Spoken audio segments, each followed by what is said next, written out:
I'm the Executive Director of the Council of Southeast Pennsylvania. I'm the Senior Peer Services Coordinator. I'm a Certified Recovery Specialist. I'm the Philadelphia Project Coordinator. I work for PROACT. I'm a professor of psychology at the medical school at Yale University.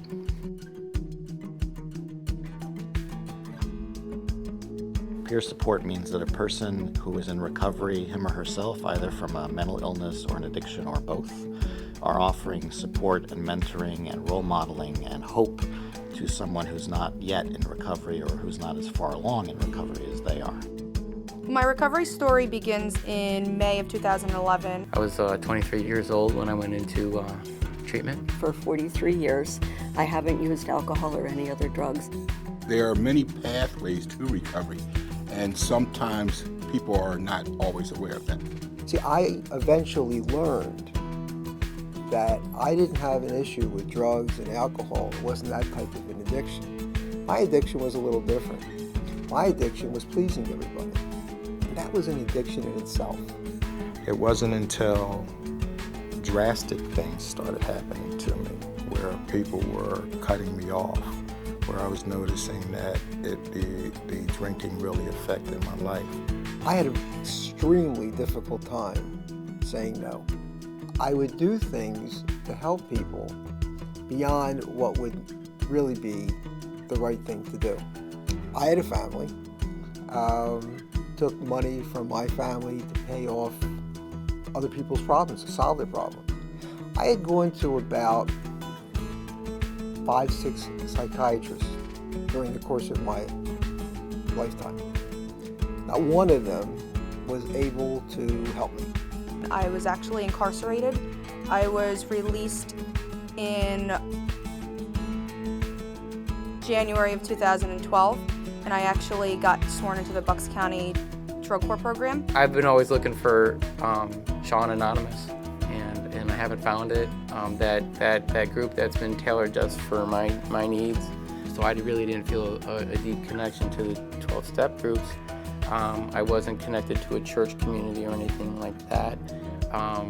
So I think that if I found a center that involved peer-to-peer supports, I would have really connected with it. I took money from a trust account in an office that I was working in. Like I said, I used up my own money with the idea that I was going to repay it. But you never pay it back fast enough. As a result of that, I was prosecuted. So when I got out, I knew I wanted to work. I knew I wanted to do something. And even though I was older, I felt that I could still have something that I can contribute and make a change.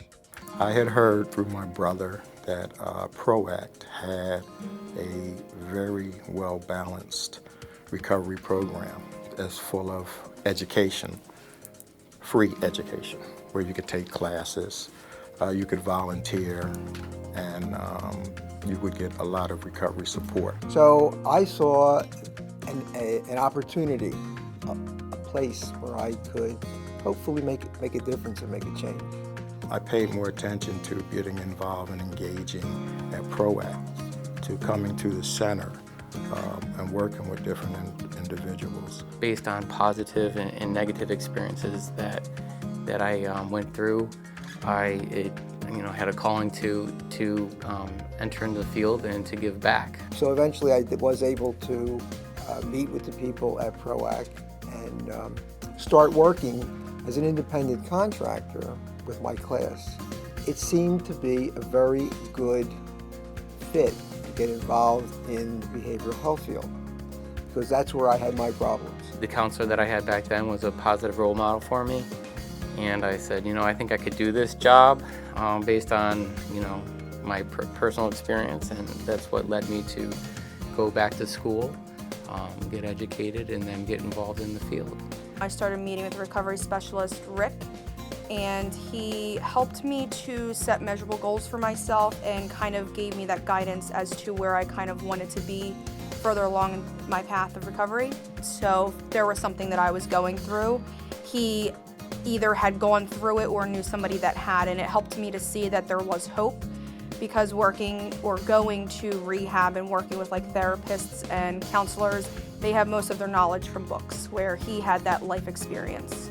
I've had the privilege of early in my recovery really participating in treatment that was very much integrated with people in recovery. I always try to pull information from the staff because I believe they're the best mentors, the best people that have studied and understand that giving me the right direction can help me grow in my recovery. As a person in recovery, I'm asked, what do I need?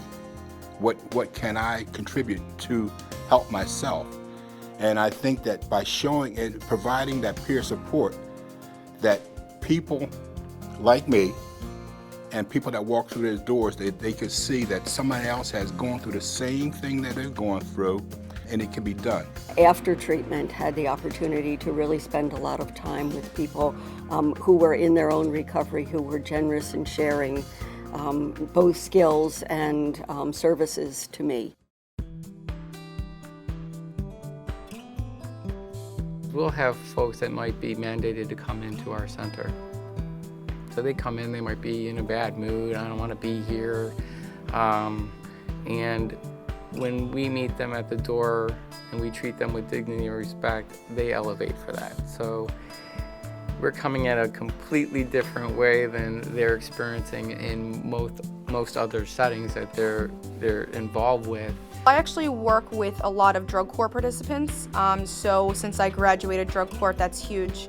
So working with them, it's very easy as far as providing the peer-to-peer support. When they come to me with a barrier or an obstacle, I have those answers and that guidance because that's what's helped me get through the program myself.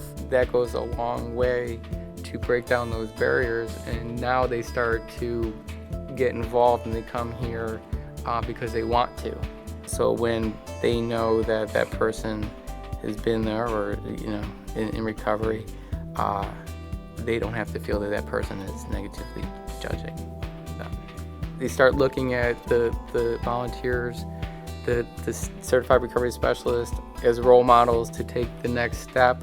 So then they start becoming involved, they become a volunteer, and then they progress to getting involved in working in the field.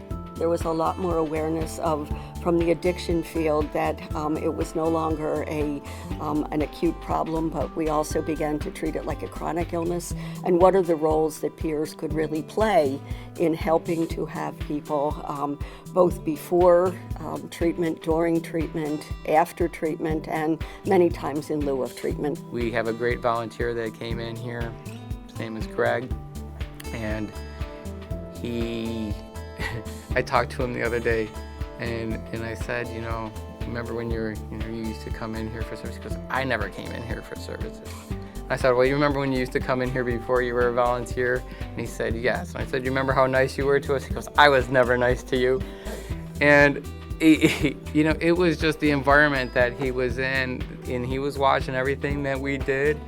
And once he felt safe and comfortable, he said, it was all on his terms, can I become a volunteer? And he did. And he has grown so much from being here. And he is the first person that people see when they walk in the door.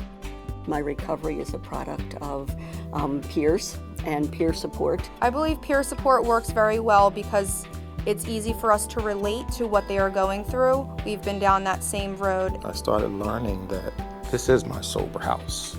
When I come around my peers, when I talk with people that are in recovery, that's what keeps me, that's what helps me maintain my sobriety. I think the most important thing to take from this, recovery is messy, but it works. The peer-to-peer recovery support services really works in helping people.